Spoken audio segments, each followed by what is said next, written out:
할렐루야. 네, 다들 복된 한 주 보내셨나요?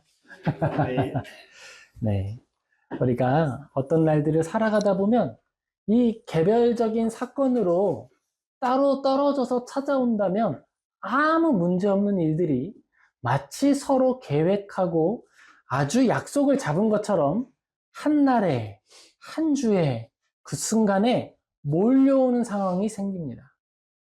그때 우리는 이 모든 것들이 내 손을 완벽하게 벗어나 있음을 확인하게 되는 거예요. 우리는 그러한 순간을 또한 살아갑니다. 우리 사랑하는 성도님들하고 이제 말씀을 나누면서 저는 이제 말씀을 준비하다 보니까 말씀을 가지고 하나님께 기도하는 시간을 좀 가지게 되죠. 이제 처음에 교회에 부임을 하고 이제 머물면서 기도를 할 때에 하나님께서 주신 말씀, 이 전해에 올해의 이 날은 이 말씀이 너를 위해 준비되었다라고 확정하시고 주신 그 말씀을 이제 가지고 준비를 할 때에 고민이 많았어요. 왜냐면 그땐 제가 부임하기 전이었으니까 그 말씀을 준비하게 하신 것은 우리 공동체에게 주신 말씀인가 아니면은 개별적으로 분리되어서 다시 구해야 하는 것인가 구했죠. 한 2주, 3주 정도 기도하는 시간을 가졌고 근데 그런 마음을 주시는 거예요. 하나님이 그 모든 일을 알지 못하겠느냐? 내가 너희들의 모든 계획과 일정들을 알지 못할 것 같니? 라는 마음을 주시고 평안해졌습니다. 그러니까 오늘의 이 성경 본문 말씀은 작년 연말에 오늘을 바라보신 하나님께서 우리를 향해 주신 말씀으로 받으시면 되겠다라는 거예요. 저는 MBTI가 ISTJ입니다. ISTJ의 특징은 계획이 있다는 거예요. 그리고 그 계획을 세워놓고 그 안에 쏙 들어가서 행복함을 누린다는 겁니다. 그래서 제가 제일 스트레스 받는 일은 계획을 벗어나는 일이 생길 때에 굉장히 어려워해요. 근데 이 이야기를 하면 다른 성향을 가진 분들은 오히려 되게 힘들어합니다. 아니, 계획을 세운다고? 그것부터 먼저 스트레스를 받기 시작하는 분들이 계신 거예요. 그리고 그 안에 들어가서 그걸 지키기 위해 노력한다고? 난 도저히 못해. 라고 하시는 분이 있어요. 근데 저는 그렇게 규칙 안에, 원리 안에 들어가서 그렇게 기대 있으면 하나님 품에 안겨 있는 것 같고 너무 좋습니다. 그래서 성경을 읽거나 성경 역사에 대해서 공부를 할 때도 그런 방식이었어요.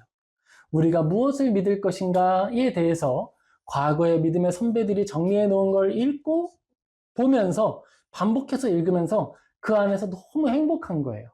아하, 우리의 믿음은 자유롭게 가지를 뻗어나갈 수 있지만 이 울타리 안에서, 이 테두리 안에서 자유롭게 뻗어나가고 열매를 맺는 것이구나.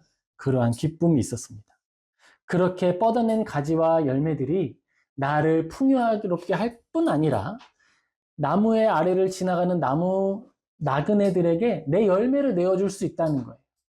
그때 이제 하나님의 말씀들을, 역사들을 묵상하면서 배웠던 감동이 그거였습니다. 그리스도인의 성경 읽음과 그리스도인의 이 신앙에 대한 지식의 축적은 나를 위한 유익도 되지만 나를 스쳐가는, 나의 인격을 스쳐가는, 나와 인생 역사관에 스쳐가는 모든 나그네들에게 내 열매를 나누어주는 유익이 있구나라고 하는 걸 알게 되는 거예요. 우리는 포도나무입니다. 포도나무는요, 내가 맺은 열매야, 너희들은 손도 대지 마. 이렇게 겉에 가시를 세우거나 그걸 먹지 못하게, 가까이 오지 못하게 감춰서 숨겨놓지를 않아요. 누구나 손 내뻗으면 닿을 수 있는 곳에 가지를 내고 높게 올라가지 않거든요. 그리고 그곳에 탐스러운 열매를 많이 맺어줍니다. 돌봄을 받으면 한국에 어떤 농부가 유명해져서 소개가 되신 적이 있어요. 포도 농장에, 농원에 포도나무가 한 그루만 있는 거예요. 그런데 그 포도나무가 이렇게 굵어요, 줄기가. 그런데 거기에서 3,500개가 넘는 포도가 매년 열린대요. 그래서 그 농장의 나무는 한 그루고 그거 하나로 그 농부는 자기의 모든 수익을 삼아서 사는데 부족함이 없다는 거예요. 그리스도인은 그런 사람입니다. 포도나무는 나를 위해 포도 열매를 맺는 사람이 아니에요. 목마른 자들도 와서 먹을 수 있고 배고픈 자들도 와서 먹을 수 있고, 심지어 배도 부르고 목도 안 마른 사람이라 하더라도 떼학볕에 너무 힘들 때 그늘 아래 쉴 수도 있는 거예요. 그것이 그리스도인이 오늘 존재하는 목적이며 하나님의 이름을 영화롭게 하는 방법이며 우리가 이 땅 가운데 살아갈 때에 농부 되신 하나님이 영광을 취하는 방법입니다. 그러므로 우리는 우리의 신앙을 사유화할 것이 아니요, 이것이 하나님의 창조 세계를 풍성하게 할 뿐만 아니라 완전하게 하는 하나의 규칙이며 도구다라고 하는 사실을 알고 누리며 명예로운 삶을 살아가시면 좋겠습니다. 우리의 신앙은 굉장히 명예로운 거예요. 우리의 신앙은 굉장히 자부심을 가질 만한 거예요. 누가 이런 신앙을 가지면서 우리가 어떤 태도로 시대를 바라보고 어떤 태도로 이웃을 대할 것인가에 대해서 고민하고 회개하고 은혜를 구하겠습니까? 우리니까 할 수 있는 거예요. 창조주 하나님을 섬기는 존재들이기에 우리는 창조 세계를 바라보며 우리의 신앙을 죽음까지 번영해가는 그날까지 추구해 갈 수 있다라는 거예요. 제가 계획에 대해서 말씀을 해드렸는데 계획을 세울 때 저는 이제 8월, 9월 달이 되면 다이어리를 쓰기 시작합니다. 지금은 이제 좋은 다이어리를 마음에 드는 걸 찾아서 이제 쓰는데 보통은 8월에 노트를 하나 사서 쓰기 시작을 해요. 8월, 9월, 10월, 11월, 12월, 1, 2, 3, 4, 5, 6, 7, 8월을 쓰고 월, 화, 수, 목, 금을 막 씁니다. 그렇게 해서 1년치의 다이어리를, 주간 다이어리를 만들고 그리고 나서 막 이제 스스로에게 편지를 쓰는 거예요. 때때로 여러분 혹시 이런 생각 드신 적 있으실지 모르겠어요. 내가 이날에 살아있을까? 내가 이날에 어디에서 살고 있을까? 저는 정말 막막한 날에 내일 일을 알 수 없다라고 하는 날에 내일 일은 물론 예상이 대충 되죠. 그런데 다만 일주일 뒤, 한 달 뒤, 2달 뒤가 예상이 안 될 때가 너무도 있는 거예요. 그래서 미리 만들어 놓은 다이어리에 편지를 썼습니다. 당신은 지금 어디에 살고 있나요? 몇 월 며칠? 이렇게 질문을 던지고. 당신은 아직 살아있나요? 몇 월 며칠? 이렇게 내가 질문을 던지고. 그리고 연말쯤에다가도 편지를 하나 씁니다. 힘든 날에. 당신이 생각하는 한 해는 어떤 해였나요? 편지를 씁니다. 그러면 이제 바빠서 그런 것도 잊어버리고 막 살고 있죠. 살다 보면 예전에 과거에 내가 던진 질문이 오늘의 나를 향해서 물어봅니다. 어떤 날이었나요? 당신 어디에 살고 있나요? 당신 행복했나요? 그런데 그 질문들이 우리에게 있어서 또 위로가 되기도 합니다. 오늘의 말씀은 오늘 우리에게 주어진 말씀이지만 과거로부터 하나님께 전달되어서 우리에게 온 말씀이에요. 나에게 주신 오늘의 말씀이지만 오늘에 이르기까지 나의 모든 삶을 헤아리신 하나님이 주신 말씀입니다. 그 하나님의 말씀 앞에 위로함을 얻는 모든 성도님 되시길 예수님의 이름으로 축복합니다. 6절에 반석이라는 말이 등장을 하죠. 이 반석은요, 물리적으로 쪼개지거나 부서지지 않는 거대한 바위를 가리키는 거예요. 거대한 바위입니다. 은유적인 표현이 아니라 이것은 적의 공격을 완벽하게 차단하는 이 요새를 의미하기도 하는 거예요. 오직 그만이 나의 반석이시요 라고 하는 표현은 오직 하나님이 나의 성벽이십니다 라고 하는 고백으로 다시 말할 수도 있다는 거죠. 하나님이 나의 반석이십니다 라고 하는 이 문장이 우리에게 은혜가 되고 위로가 되기 위해서는 어떻게 해야 될까요? 제가 이 말씀이 은혜가 될 때가 있었는데 그때는 내 힘으로 해결할 수 없는 문제가 나를 닥쳐왔을 때 이게 위로가 되더라고요. 내 힘으로 충분히 이겨낼 수 있는 상황과 내가 충분히 극복해낼 수 있는 상황 앞에서는 오직 그만이 나의 반석이시오 이게 비상적으로 들리고 그것이 나에게 큰 의미가 되지 않습니다. 왜냐하면 나에게는 반석이 필요 없거든요. 나를 지킬 만한 거대한 요새가 될 만한 큰 바위가 필요 없거든요. 하지만 사람이 감당할 수 없는 문제 앞에서 마치 절벽을 통째로 성벽을 삼아 만들어 놓은 것 같은 하나님의 보호하심, 하나님의 반석되심이 우리를 위로하시고 보호하신다라고 하는 것은 위로가 되는 거예요. 구원이라고 하는 말도 등장을 하게 되죠. 이것은요, 좁은 곳에서 넓은 곳으로 나아간다. 그것으로 이끌어내 주신다라고 하는 거예요. 우겨쌈을 당하는 상황 속에서 우겨쌈이라는 것은 피할 곳이 없다는 거예요. 왼쪽, 오른쪽, 뒤로 뒷걸음질을 치고 싶은데 뒷걸음질조차 칠 수 없습니다.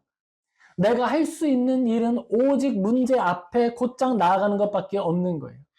그나마 할 수 있는 건 주춤주춤 제자리에 서 있는 건데 내가 가만히 서 있다 해도 문제는 가만히 내버려 두지 않죠. 성큼성큼 다가와 나를 에워싸고 나에게 닥쳐오는 거예요. 그때 이 단어가 우리를 위로합니다. 그리고 그 표현을 우리에게 전해주는 거예요. 우겨쌈을 당한 곳, 너를 향해 닥쳐오는, 피할 곳이 없는 그곳을 향해 닥쳐오는 그 모든 풍랑과 폭풍을 내가 해소하고 너를 넓은 곳으로 나아가게 할 것이다. 그것은 너의 시야가 트이고 네가 위로함을 얻으며 평안을 찾을 수 있는 자리 가운데로 나아가게 한다라고 하는 거예요. 그리고 그 평안함이 되는 것, 넓은 시야가 트이는 곳, 나의 위로가 되는 그곳이 바로 누구시라고 말합니까? 하나님이 우리의 구원이십니다라고 말하는 거예요. 다른 길을 찾지 말라는 겁니다. 하나님이 이미 우리에게 뻥 뚫린 도로와 같고 넓게 열린 길과 같으니 주님을 의지하라고 이야기하고 있는 거예요. 제가 중학교, 고등학교 때 공부를 안 했습니다. 고등학교 때까지 공부를 안 했습니다. 왜 그럴까요? 공부를 왜 해야 하는지 이유를 모르겠거든요. 저는 납득이 안 되면 하지 않고 납득이 되면 합니다. 근데 그때까지 납득이 안 됐어요. 그래서 그때 목표가 뭐였냐면 영등포 시장을 접수하는 게 목표였습니다. 그래서 나는 셈을 잘하면 되지, 장사를 잘하면 되지, 굳이 공부를 잘할 필요가 있나? 라고 생각을 하는 사상을 머리에 가지고 살았습니다. 학교에서는 약간 이단아였죠. 그때 좋은 선생님을 만났어요. 지금은 이제 선교를 나가셨는데 교장까지 하신 걸로 알고 있어요. 제가 신학교 갔다 그러니까 그분도 무척 많이 놀라셨다 하더라고요. 하나님의 은혜는 끝이 없구나라고 하는 걸 아마 지금도 선교지에서 간증하고 계실지도 모릅니다. 근데 그분이 얘기하시는 거예요. 너 너무 이기적이다. 그러지 말고 부모님을 위해서 너의 4년을 쓴다고 생각을 하자. 그러니까 그 말은 뭐예요? 4년제에 진학하자라고 하신 거죠. 근데 그게 제 마음대로 되나요? 제 마음대로 되면 인생이 참 쉬웠겠죠. 그게 안 되죠. 근데 어쨌든지 그 말이 저에겐 답이 됐고 납득이 됐고 부모님께 4년 정도는 써드릴 수 있지라고 하는 마음에 어떻게 이제 점수를 만들어야 되잖아요. 근데 이제 부모님이 이제 학원을 보내주기도 하지만 다 충분할 수가 없는 거예요. 그래서 하나님을 의지하기 시작합니다. 그때 의지할 건 하나님밖에 없는 거예요. 사탄 같으면 점수 올리기 제일 좋으니까 그거 붙들고 기도를 하면서 매달립니다. 그리고 나서 이제 나중에 제 별명이 변환 표준 점수의 괴물이 됐습니다. 그 말이 뭐냐면 남들이 틀린 건 맞고 남들이 다 맞은 건 틀린 거예요. 이게 어떤 문제가 되냐면 전체적인 문제 맞고 틀리는 개수는 친구들하고 비슷비슷해요. 그런데 점수가 훨씬 높아요. 왜냐면 나는 똑같은 문제를 맞았다 하더라도 남들이 다 틀린 문제를 맞았고 찍어도 그렇게 찍어야 되는 거죠. 내가 문제를 틀렸어도 남들은 이미 다 맞는 거기 때문에 그게 배점이 낮았던 거예요. 그래서 잘 갈 수 있었습니다. 하나님을 의지한다라고 하는 것은 내 힘으로 될 수 없는 상황 속에서 하나님을 의지하는 것이고 그 안에서 내가 컨닝을 하거나 다른 방식을 찾는 것이 아니라 가장 선하고 건전한 방식으로 나의 모든 것을 의지한다라고 하는 거예요. 제가 중학교 때 정말 질풍노도의 시기를 지낼 때 어떤 마음을 가지고 있었냐면 그때 정말 마음이 악했어요. 마음이 얼마나 악했냐면 나는 돈도 없어. 명예도 없어. 아무것도 없어. 지식도 없어. 그러니까 뭐가 있어야 돼? 나는 악도 있어야 돼. 깡도 있어야 돼. 악으로 깡으로. 그런 마음을 가지고서 살아갔습니다. 그러니까 마음에 평안이 없죠. 내가 이겨야 되고 내가 싸워야 되니까. 그러니까 선한 방식을 꿈꿀 수가 없는 거예요. 선한 의지를 가질 수가 없는 거예요. 그런데 그런 마음 가운데 하나님의 은혜가 다가오고 하나님을 의지할 수 있다라고 하는 신앙이 다가오고 하나님이 우리의 보호자가 되신다라고 하는 위로가 다가오니까 생각이 달라지는 거예요. 나의 사악한 마음, 나의 악독함, 그 모든 것을 내가 가지고서 나아가는 것이 아니라 내가 세 가지를 갖춰야겠다고 생각했는데 악도 있고 깡도 있어야겠는데 그건 남들 다 가지고 있잖아요. 그래서 뭐 하나를 더 갖춰야 되겠다고 생각했냐면 독을 갖춰야 되겠다고 생각을 했어요. 도끼를. 내가 갖추지 못한 것에 대한 마음을 가지고 내가 당한 어려움, 내가 당한 무시, 내가 당한 모든 것들을 내 안에 도구로 만들어서 누구든지 한 번 걸리면 끝장을 내는 그런 존재가 되면 좋겠다라고 생각을 했었죠. 근데 그건 인생의 답이 아니라고 하는 걸 하나님이 알려주신 거예요. 네가 그렇게 살아서 성공을 하고 네가 원하는 소득이 얼마가 됐던 그 2배를 누군가가 준다 그러면 너는 당장 죽을 수 있니? 생명의 가치는 너에게 그 정도였니? 그때 우리가 누군가 알잖아요. 모두가 알잖아요. 생명의 가치라고 하는 건 그 정도가 아니라는 걸 알잖아요. 그때 그 교환이 잘못됐다라고 하는 것과 내 생각이 잘못됐다라고 하는 걸 알고 신앙이 나에게 의미가 되었습니다. 오늘 우리가 읽은 오직 그만이 나의 반석이시오 나의 구원이시오 나의 요새이시니 내가 흔들리지 아니하리로다 라고 하는 이 표현은 무엇으로부터의 흔들림이냐? 악한 마음으로 기울어지려고 하는 마음의 흔들림이 선한 곳에 머물러 있는 거예요. 반석 위에 서 있는 것입니다. 예수 그리스도께서 십자가에 그 모든 것을 내어주셨다라고 하는 것을 믿고 의지함으로 나 역시 십자가를 향해 걸어갈 수 있게 되는 거예요. 내 안에 쌓아놨던 악을 버리고 내 안에 끌어올랐던 도끼를 끊어내는 거예요. 그 모든 것들을 버리고 생명의 생명수가 오르게 됩니다. 오직 그만이라고 하는 이 표현은 성경 전체를 관통하는 핵심어입니다. 하나님께서 오직 홀로 유일한 답이 되신다라는 거예요. 그가 그를 위하여 십자가에 오르셨고 그를 위하여 역사를 운영하셨고 이 일을 위하여 우리를 선한 일에 머무게 하시기 위하여 선한 마음의 위로를 주시기 위하여 세상을 이기는 선한 파도를 이루게 하시기 위하여서 미리 말씀을 주시고 오늘 우리에게 전해주셨다라고 하는 거예요. 괜찮아. 내가 너와 함께 있으므로 너는 두려워할 것이 없다. 너는 선한 마음을 갖추어도 괜찮다라고 하나님이 말씀해 주시는 거예요. 다른 걸 피난처로 삼으려고 하지 마. 악으로 깡으로 그건 너의 피난처가 될 수 없어. 네가 어떤 도끼를 가지고 누구와 싸워도 이기는 마음을 갖는다고 해도 그건 너의 피난처가 될 수 없어라고 알려주시는 거예요. 왜죠? 오직 유일한 피난처, 오직 유일한 소망, 오직 유일한 생명의 샘물은 하나님께만 있기 때문입니다. 7절에서 다윗은 이야기하죠.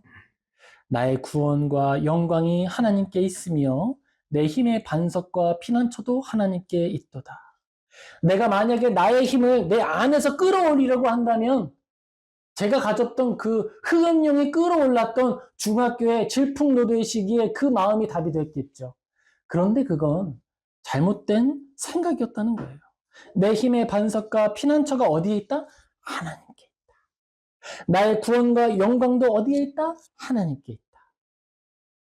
저는 이 단어의 배열이 너무 아름답다고 생각합니다. 나의 구원을 찾기 위해서 얼마나 많은 것과 타협합니까? 세상 사람들이 나의 구원을 이루기 위해서 얼마나 많은 잘못을 반복합니까? 예전에 들었던 예시를 한번 우리가 또 생각해 볼 수 있겠죠?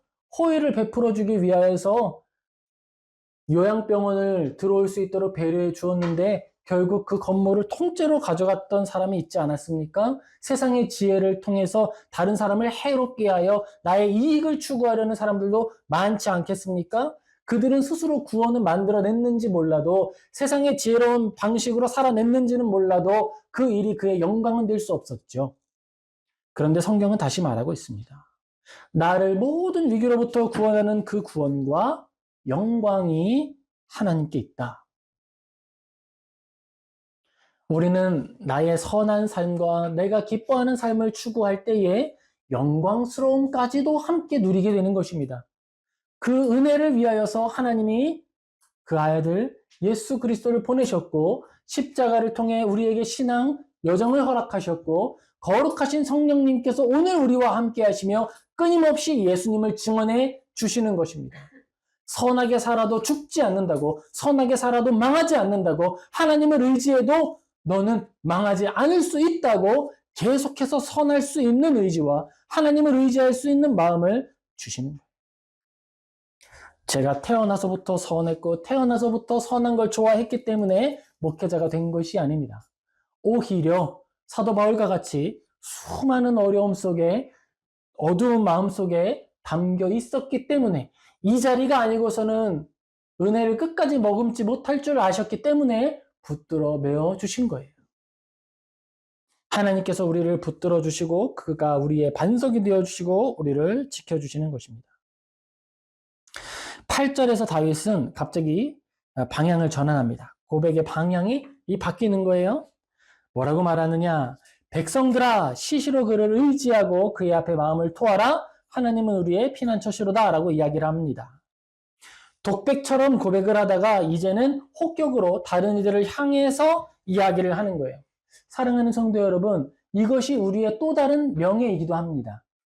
우리가 하나님의 은혜 가운데에 하나님을 반석으로 여기고 살아가면 내가 살아내고 견뎌내고 이겨낸 그 삶의 모든 여정이 우리의 뒤를 따라오는 신앙의 후배들, 그 후배들에게 쉴만한 물가가 되기도 하고 그들에게 제공되는 그늘이 되기도 하고 그들을 위로하는 달콤한 포도의 열매가 되는 것입니다.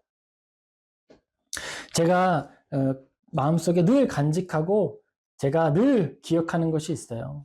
사랑하는 자녀가 제게 있지만 이 자녀들과 우리가 천국에서 만나게 될 때는 더 이상 자녀가 아니요 우리는 형제와 자매로서 대화하게 될 거다라는 거예요. 아, 내가 아빠 역할을 맡게 됐었는데 부족함이 많았지? 미안했어. 고의는 아니었는데 그때는 그게 나에게 최선이었긴 했어. 우리는 그러한 방식으로 나와 자녀의 동등함 안에서 또한 사랑하고 또 그 안에서 하나님이 주시는 질서를 누리며 살아가는 거예요. 부모는 자녀를 사랑하고 자녀는 부모를 공경하며 하나님의 주시는 은혜의 약속을 누리고 사랑을 누려가는 것입니다. 그리고 이 땅 가운데 경험했던 부모와 자녀의 그 질서 관계는 천국에 간 이후에는 하나님과 우리의 유일한 관계로서 기능하게 되는 거예요. 백성들아 이 말을 바꾸면 자녀들아로 바꿀 수 있겠죠. 다윗이 먼저 걸어갔고 다윗이 먼저 살아냈고 그 인생에 살아냄으로써 생겼던 수많은 나이테들이 있을 겁니다. 다윗이 경험했던 인생의 봄, 여름, 가을, 겨울 그 수많은 추웠던 고난들 얼마나 많았을까요?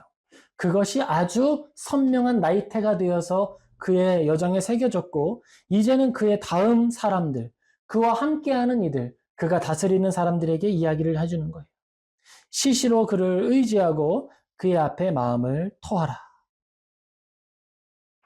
시시로라고 하는 이 표현은 모든 시간을 말하는 거예요. 모든 시간에 쉼 없이 지속적으로 하나님께 마음을 토해 놓아라. 이 마음을 토하라라고 하는 게 불평불만을 하라라고 하는 표현과는 조금 다른데 이게 조금 우리가 고민을 할 필요가 있습니다. 왜냐하면 내 마음이 쏟아졌고 무너졌고 깨어진 상황 속에서는 그 자체로 내 모든 걸 쏟아놓는 게 불평의 장르로 드러날 수 있어요. 그것은 장르가 되는 것이지 그것이 막 고의적으로 하나님을 모독하고 모욕하기 위하여서 쏟아내는 말과는 구별되는 거예요. 하지만 장르적으로는 불평 토로가 될 수 있습니다. 이것과 고의적으로 하나님 앞에 하나님의 명예를 훼손하기 위해서 말하는 것은 차별되어야 하는 것이죠. 마음을 토하라라는 거예요. 쏟아 부으라는 거예요. 비워내라는 거예요. 어디에서요? 십자가 앞에서, 하나님 앞에서 무릎 꿇고 낮아진 자리에서 간절히 쏟아 넣으라는 거예요. 기도에 대하여서 누가 여쭤보면 제가 늘 이렇게 말씀드린다고 종종 말씀드렸습니다. 빈 의자를 놓고 예수님이 앉아 계신다고 믿어라. 그리고 대화해라. 그런데 그것이 우리가 마음이 평안할 땐 대화의 장르가 되겠죠. 하지만 그것이 심각하게 무너진 날에, 우겨쌈을 당한 날에, 무너진 날에, 그날에는 토해놓는 장르가 되는 거예요. 그것을 불편해하지 마시고 그것을 익숙하게 여기세요. 마치 그것은 한두 살 어린아이가 기저귀에 실례를 한 후에 부모를 부르기 위해 우는 것과 마찬가지인 거예요. 도움을 구하는 거예요. 쏟아내는 것이고 구하는 것이고 낮아진 것이고 내가 어린아이임을 고백하는 거예요. 육체적 나이와 관계없이 영적인 나의 모습을 인지하는 것입니다. 시편 62편은 하나님께서 우리를 지키신다라고 하는 것을 다윗이 어떻게 이해하고 어떻게 그의 삶에 체화했는지를 보여주는 것입니다. 단순히 글로만 읽어서 우리에게 소화되는 것이 아니라 지금 다윗과 하나님의 관계는 어떤 모습일까? 지금 다윗은 하나님을 어떻게 고백을 하고 있을까? 이런 것들을 미루어 짐작할 수 있고 우리도 적용해 볼 수 있는 거예요. 다윗이 경험했던 상황 중에 어떤 상황이 제일 힘들었을까요? 다윗의 인생에서 가장 힘들었던 순간 중 하나 확실한 시간은 바로 사울의 추격이었을 거예요. 그렇죠? 아무것도 의지할 거 없고 광야에서 내가 돌봐야 되는 사람 300명 이상이 있고 그들의 먹을 것도 내가 준비를 해줘야 되는데 아무것도 내가 할 수 있는 능력이 없고 그래서 다윗이 무엇 했습니까? 양치는 사람들이 지나가면 300명 데리고서 그 둘레를 이렇게 지키고서 지켜주는 거예요. 말이 보호비지 아무것도 할 수 있는 게 없기 때문에 광야에서 농사를 지을겠어요? 아무것도 할 수 있는 게 없는 거예요. 그래서 그들이 가지고 있는 무력, 그들이 가지고 있는 여러 명이라고 하는 그 머릿수를 가지고 할 수 있는 일을 했던 거예요. 얼마나 막막합니까? 그때의 마음은 어땠을까? 더 낮아진 시간도 있었죠? 언제였을까요? 사랑하는 아들이 자기를 죽이려고 할 때. 끔찍했을 거예요. 그 상황 자체도 막막하고 내가 이제는 떠나가야 한다, 도망가야 한다라고 하는 상황도 이해하기 어려웠겠지만 뭐가 또 힘들었을까요? 이 모든 반역이 내 죄 때문에 나타난 일이다라고 하는 하나님의 선언이 그 앞에 있었죠. 그게 그의 양심을 찌르고 마음을 아프게 했을 거예요. 결국 그 큰 아들을 잃어버리게 될 것이다 라고 하는 확신들이 그의 마음을 눌렀을 겁니다. 그때 그가 누구를 의지할 수 있었을까? 다윗이 아들이 죽은 후에 슬퍼했습니다. 그러니까 요압이 와서 말했습니다. 슬퍼하지 말라고. 당신은 슬퍼하면 안 된다. 반역을 제압했는데 당신이 슬퍼하면 장군들이 뭐가 되냐고. 당신은 울어서도 안 된다. 큰 아들의 죽음 앞에 울 수도 없는 마음을 가진 아버지였습니다. 그는 그때 어디로 가야 했을까요? 그때 찾아가야 했던 게 바로 하나님 앞이었어요. 그는 하나님 앞에서만 울 수 있었고 하나님 앞에서만 위로함을 얻을 수 있었습니다. 그것이 바로 시편에 담긴 다윗의 마음이었어요. 하나님이 우리의 피난처가 되신다라고 하는 고백이었습니다. 다윗이 오직 그만이 나의 반석이다 라고 고백을 할 때 그 고백은 하나님의 사랑이 나를 압도하고 있다라고 하는 것을 아는 거예요. 또한 하나님의 주권이 나를 사로잡고 있다라고 하는 것을 신뢰하며 얻는 평안이었습니다. 여러분, 신앙이라고 하는 것은 하나님을 의지하는 영혼의 운동입니다. 그래서 여러분 이런 표현 혹시 들어본 적 있으세요? 영혼의 근력을 키워야 된다라고 하는 표현을 씁니다. 이제 주로 영혼의 근력이라고 하는 표현을 사용하면서 그럼 근력을 키우기 위한 실천으로는 무엇이 있습니까? 라고 말할 때 주로 말하는 것이 기도하는, 시간을 정해놓고 기도하는 것과 성경 읽는 것과 묵상하는 것, quiet time이라고 그러죠. 성경 앞에 단독으로 잠잠히 머무는 시간을 갖는 것, 이러한 것들을 이야기를 합니다. 하나님을 묵상하고 하나님을 생각한다는 표현이에요. 그리고 성경을 읽고 그 안에 우리가 들어가서 막 깊이 생각하는 것, 그리고 기도하는 것. 영적인 근육을 키운다라고 하는 거예요. 그러면 그 키워진 근육이 하는 활동이 무엇입니까? 풍랑이 나를 휘몰아쳐서 막 여기저기 끌고 가려고 할 때 마치 근육의 팔로 철봉을 잡고 매달리는 것처럼 하나님을 잡고 매달리는 거예요. 그냥 매달리는 게 끝이 아니죠. 그 다리 아래에 30kg 추를 달고 50kg 추를 달고 그럼에도 불구하고 매달려서 턱걸이를 할 만큼의 근력을 키운다는 거예요. 하나님을 의지하는 능력이고 하나님을 붙드는 근력입니다. 그것이 바로 영혼의 근력이에요. 영혼의 근력이 없는 사람이 있죠. 어떤 분들일까요? 신앙의 초심자들. 이제 하나님을 믿은 사람들. 그런 분들은 철봉에 매달리는 것부터 하면 안 됩니다. 먼저는요, 신앙의 아름다운 잔디밭 위에서 누워서 하나님의 말씀을 듣는 일부터 하는 거예요. 아니, 철봉에 매달려서 하나님께 매달리는 일이 중요하다고 1개월, 2개월, 태어난 지 1년, 2년 된 아이들한테 철봉을 훈련하겠습니까? 안 되죠. 먼저 뼈가 잘 형성되고 근육이 연골이 여물 때까지 시간을 주고 돌보아 주어야 하는 거예요. 그것이 새가족 양육이고 그것이 리더가 제자들을 돌보는 방식이고 목양의 내용이 되는 겁니다. 그리고 그들이 장성하여서 고난 앞에 이겨가는 일들과 고난을 마주하는 상황을 통해서 성숙의 여정을 가게 될 때 그때 우리는 함께 기도하며 트레이너가 되어서 같이 기도해 주는 거예요. 하나님을 붙들자, 하나님께 매달리자라고 하는 거예요. 제 동기 목사님 중에 한 분이 이제 크로스핏을 엄청 좋아하세요. 근데 그분은 이제 인스타로 크로스핏 목회라고 하는 걸 열심히 강조를 하거든요. 크로스핏 대회, 한국 크로스핏 대회에 나가서 70대 권사님하고 나가서 2등인가 했다 하더라고요. 인터뷰도 하고 그랬습니다. 엄청 대단한 거죠. 둘이서 2인 1조가 돼가지고 턱걸이도 하고 막 무거운 것도 밀고 해야 되는데 벌써 2등을 한 거예요. 막. 이렇게 근육이 크고 배에 왕자가 나와 있는 상태로 막 하나님께 영광 이러면서 이야기하는 걸 봤습니다. 근데 그것이 그에게는 눈에 보이는 육체의 근육으로 표현이 됐지만 그 안에 담고 있는 신앙의 내용은 그거인 거예요. 우리가 육체로는 근육 없이 이렇게 좀 슬렌더 할 수 있겠죠. 하지만 영적인 근력만큼은 절대로 부족해서는 안 된다는 거예요. 물론 실족한 상황에서도 하나님이 우리를 붙드시고 은혜를 베풀어 주시지만 그것은 다른 이들에게 그 은혜를 베풀어 줄 수 있을 만큼의 포도나무의 영역은 아닐 수 있겠죠. 그러므로 우리가 추구해야 할 신앙의 내용은 그런 방식이다라고 하는 것입니다. 그리고 또한 우리는 신앙의 성숙을 향해 나아가면서 우리 자신을 하나님께 쏟아 부어야 합니다.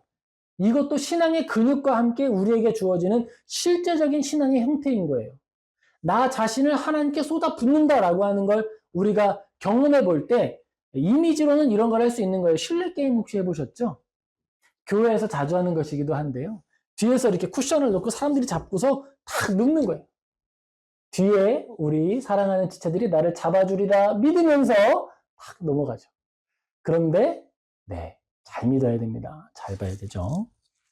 하나님께 나를 쏟아낸다라고 하는 것은 육체적으로 보이는 표현으로는 우리는 그렇게 했지만 실제적 삶으로서 우리는 그렇게 하는 거예요. 근데 이것은 무책임함하고는 또 다른 겁니다. 우리가 할 수 있는 모든 노력과 모든 열정을 다 쏟으세요.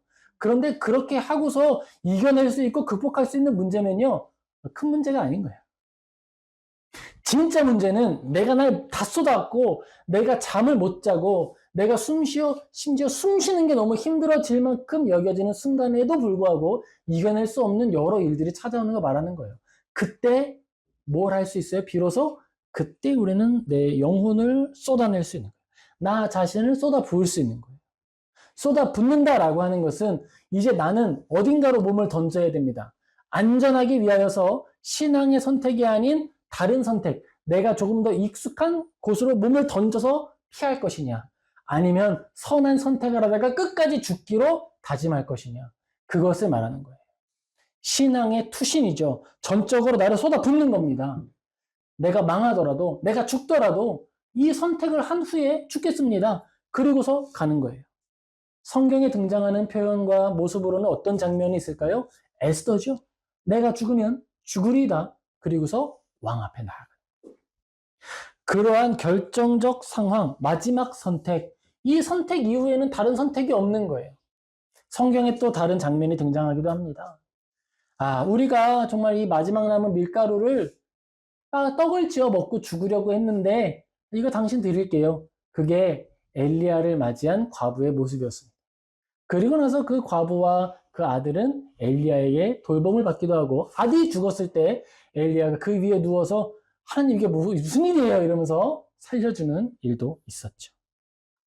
우리가 어떠한 선택을 할 것인가, 나를 어디에 쏟아 부을 것인가, 바로 그때 우리의 신앙이 정의되는 거예요.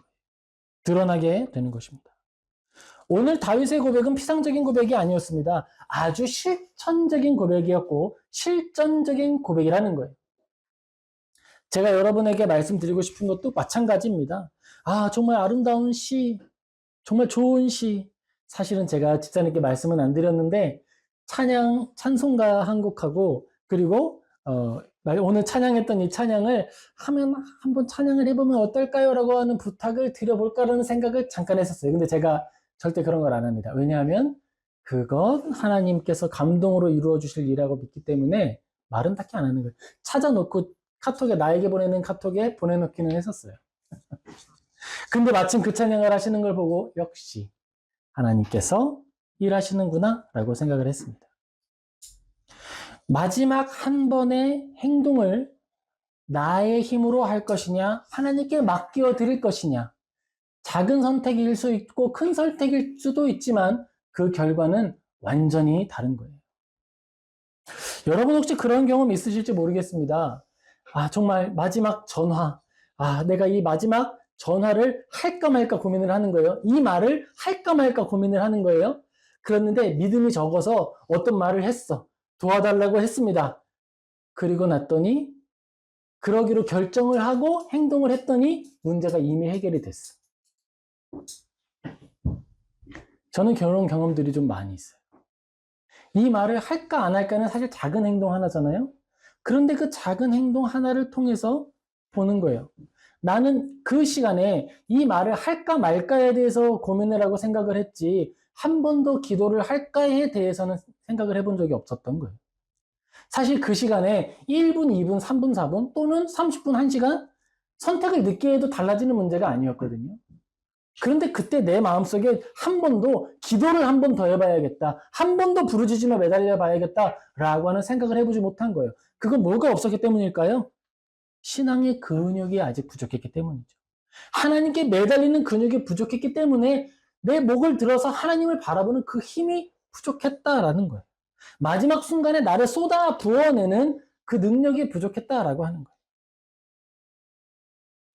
우리가 가진 신앙은 실제적이고 실천적인 것입니다. 우리는 하나님을 늘 의지하며 걸어가는 거예요. 그것이 우리의 영광이고 우리의 명예입니다. 우리의 구원이 우리의 영광이 됩니다. 하나님을 의지하며 걸어갔기 때문에 내가 견뎌냈던 모든 역경과 모든 고난이 영광으로서 내 인생에 새겨지는 거예요. 제가 말씀드리잖아요. 우리는 천국에 가면 하나님의 보석함에 들어가는 거라고. 그 보석함에 들어갈 때 나의 광채가 되고 내가 드러낼 보석의 내용이 무엇이냐면 고난의 흔적이고 그것을 이겨냈던 나의 선택이고 이겨내기 위해서 드러냈던 모든 눈물과 기도의 상황입니다. 다이아몬드는 단단하다고 그러죠. 그래서 아름답고 보석이라고 하지 않습니까? 그 단단함이 무엇인 거예요? 우리로서는 영혼의 근력인 거예요. 하나님을 붙드는 우리의 근력이 나의 보석이 갖는 단단함이 되고 그 결속력이 되는 거예요. 그러므로 우리는 우리의 신앙을 다듬어 갈 때 잘 부서지는 석탄이나 아직 석탄조차 되지 못한 그런 진흙이 되는 것이 아니라 단단하게 뭉치고 단단한 신앙으로서 하나님 안에 온전한 내용을 갖춰야겠다라는 것입니다. 우리가 오늘 말씀을 기억하며 몇 가지를 기억하기를 원합니다. 먼저 우리가 기억해야 할 것은요. 성도는 흔들릴 수 있어요. 하지만 무너지지 않는다라고 하는 것입니다. 그것은 하나님이 우리를 붙들어 주기 때문입니다. 하나님이 우리를 먼저 사랑하셨고 먼저 붙들어 주셨습니다. 그리고 이제 지금 이 말씀을 통해서 초대해 주시는 거예요. 영혼의 근력을 키워보는 것이 어떻겠니? 내가 너를 참 사랑하는데 나를 신뢰하고 너를 전적으로 쏟아 부어보면 어떻겠니? 초대하시는 것입니다. 어두운 방식이 아니라 선한 방식으로 불명예스러운 방식이 아니라 영광스러운 방식으로 고난을 이기는 우리 모든 성도님 되시길 예수님의 이름으로 축복합니다. 둘째로 우리가 기억해야 할 것이 있습니다. 그것은요. 영혼의 눌림은 벗어나야 할 어려움이 아니다라는 거예요. 영혼의 눌림은 우리를 보석으로 만들어내는 깊은 가마가 되는 것입니다. 작품으로 빚어져 가고 있다라고 하는 것을 이해하시기를 예수님의 이름으로 축복합니다. 그날은 끝까지 이어지는 것이 아닙니다. 지나갈 일입니다. 할 일은 버텨내는 거예요. 이 일이 또한 지나가리라 라고 하며 소나기를 맞는 것입니다. 하나님 안에서 그 모든 것들을 삶에 담아냄으로써 용기 있는 선택을 함으로써 거룩한 여정을 완수하는 그리하여 공감하고 사랑하는 성도님 되시길 예수님의 이름으로 축복합니다. 마지막으로 우리가 기억해야 할 것이 있습니다. 마지막으로 기억해야 할 것은 개인의 신앙 고백은 공동체적인 은혜로 확장되어야 한다라고 하는 거예요. 신앙은 내 안에서 고여 있는 것이 아니에요. 내가 이겨낸 신앙과 내가 견뎌냈던 고난이 이웃을 공감하게 합니다. 그래서 공동체가 따뜻해질 수 있어요. 네가 어떤 마음인지 내가 알아. 내가 그걸 해봤어. 네가 어떤 슬픔을 가졌는지 알아. 내가 그걸 경험해봤어. 그것이 우리 공동체의 명예가 되기를, 자랑이 되기를 예수님의 이름으로 축복합니다. 아멘. 기도하겠습니다.